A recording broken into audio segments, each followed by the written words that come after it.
Assalamualaikum warahmatullahi wabarakatuh. Berjumpa kembali dalam pembelajaran kimia bersama dengan Ibu Normawati. Pada hari ini, Ibu akan membahas tentang faktor-faktor yang mempengaruhi pergeseran kesetimbangan.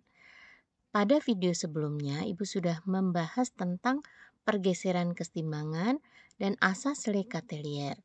Apa bunyi asas Lekatelier? Bunyinya adalah jika di dalam suatu reaksi kesetimbangan diberikan pengaruh aksi atau tindakan, maka reaksi tersebut akan menghilangkan pengaruh tersebut atau akan meminimalisirkan pengaruh tersebut sehingga kondisi reaksi dalam keadaan setimbang. Ya, itu bunyi daripada asas Lekatelier. Baik, sebelum kita memulai pembelajaran pada hari ini, marilah kita sama-sama membaca basmalah. Bismillahirrohmanirrohim. Mudah-mudahan anak-anak semua dalam kondisi sehat walafiat. Amin ya robbal alamin. Indikator dalam pembelajaran pada hari ini adalah menjelaskan faktor-faktor yang mempengaruhi kesetimbangan. Pergeseran kesetimbangan. Sebelum Ibu membahas tentang faktor-faktor yang dapat mempengaruhi pergeseran kesetimbangan, Ibu akan sedikit mengulas terlebih dahulu. Jika kita akan membuat suatu produk atau suatu perusahaan yang menghasilkan suatu industri kimia, tentunya kita akan menginginkan hasil reaksi atau produksi sebanyak-banyaknya. Ya, bagaimana caranya? Nah, caranya adalah dengan menggeser kesetimbangan ke arah hasil reaksi supaya hasil reaksi menjadi banyak. Nah, apa saja yang dapat dilakukan supaya reaksi itu bergeser sesuai yang kita inginkan? Nah, ini yang akan kita bahas, yaitu faktor yang mempengaruhi kesetimbangan atau faktor-faktor yang mempengaruhi pergeseran kesetimbangan. Faktor yang pertama adalah konsentrasi. Apa itu konsentrasi? Konsentrasi adalah banyaknya zat larut dalam setiap larutan. Ya, yang salah satunya adalah normalitas atau molaritas. Ya, faktor yang kedua adalah volume dan tekanan. Mengapa digabung antara volume dan tekanan? Karena volume dan tekanan berbanding terbalik. Jika volume diperbesar, maka tekanan diperkecil. Dengan begitu juga sebaliknya, jika volume diperkecil maka tekanan diperbesar. Ya. Yang faktor ketiga adalah suhu dan faktor yang keempat adalah katalis. Apa itu katalis? Katalis adalah zat yang dapat mempercepat terjadinya reaksi. Baik, kita akan bahas satu demi satu. Faktor-faktor yang mempengaruhi keseimbangan yang pertama adalah perubahan konsentrasi. Ya, pada perubahan konsentrasi ya akan terjadi jika salah satu zat konsentrasi ditambah atau diperbesar, maka reaksi keseimbangan akan bergeser dari arah zat yang ditambah tersebut. Ya. Jika salah satu zat konsentrasinya ditambah atau diperbesar, maka reaksi keseimbangan akan bergeser dari arah zat yang ditambah tersebut. Ke arah mana? Ke arah zat yang tidak ditambah. Ya. Begitu juga sebaliknya. Jika salah satu zat konsentrasi dikurangi atau diperkecil, maka reaksi keseimbangan akan bergeser ke arah zat yang dikurangi. Ya. Jadi, pada prinsip keseimbangan ini selalu berpihak kepada yang kekurangan, sehingga kondisinya akan berusaha selalu dalam keadaan setimbang. Ya, kita ulangi bahwa jika konsentrasi diperbesar, maka reaksi bergeser dari arah yang diperbesar. Dan jika konsentrasi diperkecil, maka reaksi akan bergeser ke arah yang diperkecil. Ya, jadi selalu begitu. Dia akan bergeser ke arah yang kekurangan sehingga kondisinya akan selalu seimbang. Itu faktor daripada perubahan konsentrasi. Contohnya di sini ada reaksi 2A ditambah B setimbang menghasilkan 3C ditambah D. Ya, jika konsentrasi A dan B ditambah ke dalam sistem, maka kesetimbangan ternyata akan bergeser ke kanan. Ya, artinya apa? Bergeser dari arah A dan B ke arah C dan D. Tadi sudah dikatakan, jika konsentrasi dinaikkan, maka reaksi bergeser dari arah yang dinaikkan. Di sini yang dinaikkan A dan B, maka reaksi bergeser ke arah C dan D yang tidak dinaikkan. Ya, sehingga konsentrasi zat C dan D akan bertambah, jadi tercapai keseimbangan yang baru. Selalu begitu dan selalu begitu, ya. Begitu juga dengan sebaliknya, jika konsentrasi A atau B dikurangi dari dalam sistem, maka kesetimbangan akan bergeser ke arah yang dikurangi, yaitu bergeser ke arah kiri. Ya, karena A dan B yang dikurangi, maka reaksi bergeser ke A dan B, yaitu ke arah kiri. Bergeser ke arah A dan B, sehingga konsentrasi zat dan B akan bertambah sampai tercapai keseimbangan yang baru. Itu sesuai dengan prinsip asas Le Chatelier. Ya, jika diberi dia akan memberi, jika diambil dia akan mengambil, sehingga kondisi akan selalu berada dalam keadaan kesetimbangan. Latihan soal. Di sini diketahui reaksi keseimbangan sebagai berikut. BiClO3, larutan BiClO3 ditambah dengan H2O cair setimbang menghasilkan BuOCl padatan dan ditambah dengan 2HCl larutan. Baik, pada reaksi keseimbangan masih ingat ini termasuk heterogen atau homogen? Ya, betul, termasuk reaksi kesetimbangan heterogen. Mengapa? Karena di dalam reaksi ini wujudnya bercampur. Ada aqueous larutan, ada liquid cairan, ada padatan es, dan ada larutan, sehingga dinamakan kesetimbangan heterogen. Kalau keseimbangan homogen apa kebalikannya? Yaitu keseimbangan yang wujud zatnya semuanya sama. Nah, di sini ditanyakan kemana arah keseimbangan bergeser jika pada suhu tetap. A. Jumlah reaktan ditambah. Reaktan itu apa? Di sebelah kiri. Ya, jika reaktan ditambah, maka tadi dikatakan jika konsentrasi ditambah akan bergeser dari arah yang ditambah. Berarti kalau yang ditambah reaktan berarti dari kiri ke kanan. Ya, betul. Jadi jawaban untuk A adalah reaksinya akan bergeser ke kanan dari arah reaktan menuju ke produk atau hasil reaksi. Itu jawaban yang pertama.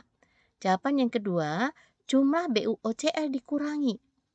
Ya, BiOCl berada di sebelah kanan. Jika BuOCl dikurangi, maka reaksi ingat tadi jika konsentrasi dikurangi atau diturunkan maka reaksi bergeser ke arah yang dikurangi. Karena BuOCl yang dikurangi maka reaksi akan bergeser ke arah BuOCl lagi, yaitu reaksinya bergeser ke kanan lagi. Dan yang C, jumlah HCl ditambah. Jika HCl ditambah, maka reaksi bergeser dari arah yang ditambah, dari arah kanan menuju ke kiri karena HCl berada di sebelah kiri. Oke, itu biasanya soal-soal keseimbangan selalu akan seperti ini. Apa yang akan kita lakukan jika kita menginginkan zat sebelah kanan lebih banyak? Kita harus bisa menjawab apa saja. Ini adalah ilustrasi seandainya kita sudah menjadi suatu perusahaan atau industri bahan kimia. Jika kita ingin menginginkan hasil reaksi yang sebanyak-banyaknya, apa saja yang harus kita lakukan? Jadi itu trik-triknya, itu adalah hal-hal yang harus dilakukan supaya produksi kita meningkat. Ya, prinsip ekonomi, ya, mendapatkan hasil sebanyak-banyaknya dalam waktu yang sebentar. Mendapatkan hasil yang sebanyak-banyaknya dengan biaya produksi yang sedikit. Dan dengan mutu yang tetap baik. Yaitu untuk faktor yang pertama, perubahan konsentrasi. Ya, yang berikutnya adalah faktor yang kedua, volume dan tekanan. Tadi Ibu sudah menyampaikan bahwa volume dan tekanan adalah berbanding terbalik. Jika volume diperbesar, maka tekanan diperkecil. Begitu juga sebaliknya, jika volume diperkecil, maka tekanan diperbesar. Ya, bagaimana pengaruhnya? Di sini jika tekanan ditambah atau diperbesar, berarti volume diperkecil. Ternyata reaksi keseimbangan akan bergeser ke arah jumlah koefisien atau mol yang lebih kecil. Berarti yang berbanding lurus adalah volume. Volume diperkecil maka bergeser ke arah jumlah koefisien yang kecil. Tekanan diperbesar berarti bergeser ke arah jumlah koefisien yang kecil. Kebalikannya. Nah, yang kedua adalah jika volume diperbesar berarti tekanannya diperkecil. Maka reaksi keseimbangan akan bergeser ke arah jumlah koefisien yang lebih besar. Ya, baik. Lihat, kita uraikan satu demi satu. Pengaruh perubahan tekanan terhadap keseimbangan reaksi berlaku hanya untuk sistem reaksi yang melibatkan gas. Artinya hanya berlaku untuk reaksi keseimbangan yang fasa atau wujudnya gas. Tidak berlaku untuk wujud yang selain gas, ya. Jika tekanan bertambah, tadi yang sudah Ibu jelaskan, keseimbangan akan bergeser ke arah dengan total mol lebih sedikit atau jumlah koefisien yang lebih kecil. Ya, jika tekanan berkurang, keseimbangan akan bergeser ke arah dengan total mol lebih banyak atau jumlah koefisien yang lebih besar. Ya, jadi tekanan bertambah, bergesernya ke arah jumlah koefisien yang kecil. Jika tekanan diperkecil, maka keseimbangan akan bergeser ke arah jumlah koefisien yang lebih besar. Ya, contohnya ya, kita lihat pada reaksi berikut. 2NO2 setimbang menghasilkan N2O4. Ingat, hanya berlaku untuk reaksi yang berwujud gas. Kita lihat di sini sebelah kiri berapa jumlah koefisiennya? 2. Ya, betul. Yang sebelah kanan 1. Berarti mana jumlah koefisien lebih besar? Ya, sebelah kiri adalah jumlah koefisiennya lebih besar dibandingkan sebelah kanan. Maka bila tekanan dinaikkan, tadi apa yang terjadi? Jika tekanan dinaikkan, keseimbangan akan bergeser ke ruas dengan jumlah koefisien yang lebih sedikit. Nah, yang sedikit mana? Sebelah kanan. Baik, jadi tekanan diperbesar, reaksi bergeser ke kanan, yaitu ke jumlah koefisien yang lebih sedikit. Ya, baik. Jika tekanan diperbesar, maka reaksi bergeser ke jumlah koefisien yang lebih kecil atau sedikit. Sementara kita tahu koefisien yang sebelah kiri ada 2, sedangkan koefisien sebelah kanan 1, maka jumlah koefisien lebih kecil adalah sebelah kanan. Dengan kata lain berarti tekanan dinaikkan, reaksinya bergeser ke arah jumlah koefisien kecil, yaitu sebelah kanan. Kita lanjutkan. Begitu juga sebaliknya. Lanjutkan untuk pada contoh yang berikutnya. Pada reaksi di atas, perubahan tekanan tidak mempengaruhi keseimbangan. Mengapa? Harga K tidak berubah. Kenapa? Karena kedua ruas memiliki jumlah koefisien yang sama. Baik, jadi pada reaksi keseimbangan yang memiliki jumlah koefisien yang sama, pengaruh volume dan tekanan tidak dapat mempengaruhi atau tidak akan berpengaruh. Ya, dari mana jumlah koefisien sama ini? H2 koefisiennya 1, I2 koefisien 1. 1 tambah 1 sama dengan 2. Sedangkan di sebelah kanan jumlah koefisiennya juga 2. Maka di dalam reaksi yang memiliki jumlah koefisien yang sama, volume dan tekanan tidak akan berpengaruh. Ya, walaupun volume dan tekanan dinaikkan maupun diturunkan, tidak akan merubah K. K itu apa? Tetapan keseimbangan. Ya, makin tinggi K-nya berarti produknya makin banyak yang dihasilkan. Makin kecil harga K-nya berarti produk atau hasil reaksinya makin sedikit yang dihasilkan. Jadi, untuk melihat banyak sedikitnya produksi atau hasil reaksi itu dilihat daripada besarnya harga K, yaitu tetapan kesetimbangan. Kita lanjutkan pada volume ya. Pada suhu tetap, tadi perubahan volume menyebabkan perubahan tekanan. Bila volume diperkecil berarti tekanan diperbesar. Sedangkan bila volume diperbesar, maka tekanan juga diperkecil. Tadi sudah Ibu jelaskan ya, supaya kalian tambah paham jika Ibu ulangi ya. Perubahan volume menggeser keseimbangan berlawan dengan perubahan tekanan. Ya, jadi kita ingat bahwa jika volume diperbesar berarti tekanannya diperkecil. Jika volume diperkecil berarti tekanannya diperbesar. Ya. Kita lihat pada contoh soal berikut. Sama dengan tadi, 2NO2 menghasilkan N2O4. Bila volume dinaikkan berarti ke arah jumlah koefisien yang besar. Di mana? Yaitu sebelah kiri. Ya. Begitu juga sebaliknya. Jika volume diperkecil maka reaksi akan bergeser ke jumlah koefisien yang kecil, yaitu sebelah kanan. Ya. Jadi untuk volume dan tekanan ya kita dapat menentukan bergeser ke arah mana tergantung daripada jumlah koefisien. Tekanan diperbesar, volume diperkecil akan bergeser ke arah jumlah koefisien yang kecil. Begitu juga sebaliknya. Bila tekanan diperkecil berarti volumenya diperbesar, maka reaksi bergeser ke arah jumlah koefisien yang besar. Oke ya, itu faktor yang mempengaruhi kedua yaitu volume dan tekanan. Kita lanjutkan untuk faktor yang mempengaruhi yaitu suhu. Berdasarkan asas Lekatelier, apabila suhu reaksi dinaikkan, maka keseimbangan akan bergeser ke arah reaksi yang menyerap kalor atau endoterm. Jika suhu dinaikkan, reaksi bergeser ke arah endoterm. Masih ingat apa itu reaksi endoterm? Reaksi endoterm adalah reaksi yang menyerap energi atau yang menyerap panas. Kondisinya dingin. Maka sesuai dengan asas Lekatelier, bila suasananya panas, maka reaksi bergeser ke arah yang dingin. Jika suasananya dingin, maka akan reaksi bergeser yang panas. Maka akan selalu kondisi dalam keadaan setimbang sesuai dengan asas Lekatelier. Ya. Apabila suhu reaksi diturunkan, dingin berarti kan, maka reaksi bergeser kemana? Ke arah yang panas, sehingga kondisinya akan tetap selalu setimbang. Tidak terlalu panas dan tidak terlalu dingin. Ya. Di sini contohnya ya, jadi jika di dalam suatu keseimbangan suhunya dinaikkan, maka reaksi bergeser ke arah yang dingin, yaitu endoterm. Begitu juga sebaliknya.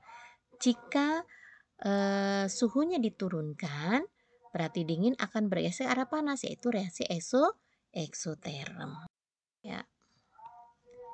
Ya, di sini contohnya kita lihat pada reaksi CO2 gas ditambah dengan H2A gas akan setimbang menghasilkan gas karbon monoksida ditambah uap air, di mana delta H-nya adalah 41,2 kJ.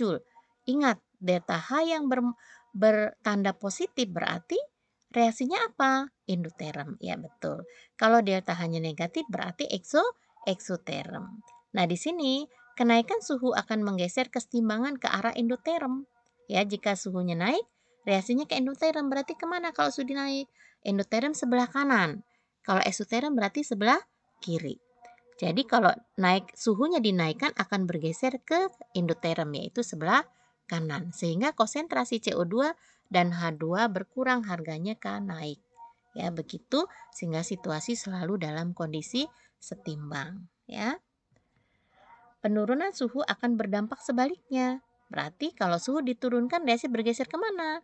Ke kiri, yaitu ke reaksi eksoterm. Karena ke kanan adalah tandanya positif 41,2 kJ, berarti kalau ke kiri tandanya negatif eksoterm. Jadi kondisi suhunya selalu dalam kondisi setimbang, tidak terlalu panas dan tidak terlalu dingin. Reaksi akan bergeser kalau suhu, berarti kalau kita menginginkan CO yang sebanyak-banyaknya reaksi supaya bergeser ke kanan, apa yang harus dilakukan? Berarti suhunya dinaikkan supaya reaksi bergeser ke arah produk, yaitu ke kanan. Biasanya hasil reaksi dan produk selalu ke arah kanan, ya, karena kalau ke arah kiri adalah reaksi balik. Reaksi maju ke arah kanan, yang namanya hasil reaksi itu adalah ada di sebelah kanan. Oke ya, jadi seperti itu. Jadi kalau kita menginginkan reaksi bergeser ke kanan, artinya apa bergeser ke kanan? Berarti jumlah CO dan H2O-nya akan bertambah. Bagaimana caranya? Suhunya dinaikkan karena ke kanan adalah endoterm. Ya, jangan sebaliknya. Karena kalau suhu diturunkan, maka reaksi bergeser ke kiri sehingga malah hasil produknya akan berkurang. Ya, seperti itu. Nah, faktor yang terakhir yaitu katalis. Katalis adalah zat yang dapat mempercepat terjadinya reaksi tetapi tidak ikut bereaksi. Ya, contohnya adalah seperti apa kalau dalam kehidupan sehari-hari? Contohnya mak comblang ya. Mak comblang artinya mempercepat terjadinya suatu hubungan tetapi tidak boleh ya ikut bereaksi di dalamnya. Jadi setelah yang sudah bertemu jadi, katalisnya tidak ikut terlibat. Ya, sama juga di dalam reaksi. Katalis ini dapat mempercepat reaksi tetapi tidak ikut bereaksi. Katalis tidak mempengaruhi keadaan setimbang. Katalis hanya berpengaruh pada kecepatan terjadinya kesetimbangan. Artinya apa? Katalis ini dapat berpengaruh pada saat reaksi belum dalam keadaan setimbang. Tetapi jika sudah setimbang, katalis ini tidak akan berpengaruh. Sama juga dengan suatu hubungan. Jika sudah terjadi, katalis tidak boleh lagi berperan, ya. Berarti sudah tercapai kesetimbangan. Oke, ya intermezzo sebentar. Itulah faktor-faktor yang dapat mempengaruhi kesetimbangan. Di sini ada contoh soal, ya. Pada reaksi N2 gas ditambah dengan 3H2 gas timbang menghasilkan 2NH3 gas. Hanya adalah min 92 kJ. Aksi yang bereaksi, suhu dinaikkan. Maka reaksi bergeser kemana kalau suhu dinaikkan? Sementara kalau hanya negatif berarti eksoterm ke kanan, berarti bergeser ke kiri yaitu ke arah endoterm. Ya, jika suhu diturunkan berarti ke arah eksoterm yaitu ke kanan ya, maka produknya menjadi bertambah. Ya, itu contohnya latihan soal Ibu akan berikan supaya kalian lebih paham lagi memahaminya. Di sini ada reaksi 2NH3 ditambah CO2 setimbang menghasilkan CONH2 2 kali ditambah H2O. Delta H-nya adalah plus A kilojoule, berarti ini juga termasuk reaksi endoterm. Apa pertanyaannya? Apa yang terjadi jika konsentrasi CO2 ditambah? Ayo, apa yang terjadi? CO2 ditambah. Apa yang akan terjadi? Ya, CO2 ada di sebelah kiri. Ingat tadi jika konsentrasi ditambah, reaksi bergeser dari arah yang ditambah. Berarti dari kiri ke kanan. Ya, jawabannya reaksi akan bergeser ke kanan. Karena jika konsentrasi ditambah, maka reaksi bergeser dari arah yang ditambah ke arah yang tidak ditambah. Karena CO2 di kiri, maka reaksi bergeser ke kanan. Kita lanjutkan pertanyaan yang berikutnya. Jika tekanan dinaikkan, apa yang akan terjadi? Ingat, jika tekanan dinaikkan berarti volume diperkecil. Reaksi bergeser kemana? Ke arah jumlah koefisien yang kecil. Nah, kita lihat berapa jumlah koefisien di sebelah kiri? 2 tambah 1, 3. Sebelah kanan, 1 ditambah 1, 2. Berarti yang mana yang lebih besar? Yang kiri. Yang kanan lebih kecil. Jika tekanan dinaikkan, volume diperkecil, berarti reaksi akan bergeser ke arah jumlah koefisien yang lebih kecil, yaitu sebelah kanan. Jadi jawabannya adalah sebelah kanan ke arah jumlah koefisien yang kecil. Pertanyaan yang ketiga, jika volume diperbesar, berarti tekanan diperkecil. Maka reaksi bergeser ke arah jumlah koefisien yang besar, yaitu ke arah kiri jumlah koefisien besar, yaitu sebanyak 3. Dan yang berikutnya pertanyaan, jika suhu dinaikkan, maka reaksi bergeser kemana? Ingat, kalau suhu dinaikkan berarti reaksi bergeser ke arah reaksi yang endoterm. Nah, sementara reaksi di atas apa? Delta hanya positif, reaksi endoterm. Berarti jawabannya adalah reaksi bergeser ke arah endoterm yaitu ke sebelah kanan. Ya. Dan yang terakhir, ditambah katalis. Karena sudah setimbang, dia tidak akan berpengaruh lagi. Ya, penambahan katalis tidak berpengaruh pada reaksi kesetimbangan. Katalis hanya berpengaruh jika reaksi tersebut belum dalam keadaan setimbang. Nah, itu latihan soalnya. Ibu berikan evaluasinya, silakan kalian kerjakan ya. Tuliskan persamaan tetapan keseimbangan untuk reaksi berikut. Masih ingat hukum aksi massa? K sama dengan hasil kali konsentrasi hasil reaksi dibagi hasil kali konsentrasi reaksi yang masing-masing dipangkatkan dengan koefisiennya. Ya, silakan dikerjakan ya di buku catatan ya atau di kertas lembar. Nanti setelah selesai silakan kalian foto dan silakan dikirim ke classroom ya. Ini yang bagian pertama.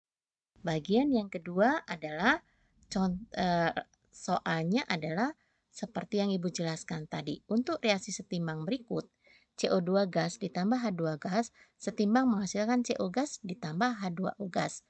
Delta H-nya 41,2 kJ. Maka apa yang harus dilakukan? Ya, jika konsentrasi CO ditambah, jika tekanan dinaikkan, volume diperbesar, dan suhu dinaikkan. Ya, baik. Itu saja yang dapat Ibu berikan pada hari ini. Semoga dapat bermanfaat. Tetap jaga kesehatan, tetap semangat. Ibu akhiri. Wassalamualaikum warahmatullahi wabarakatuh.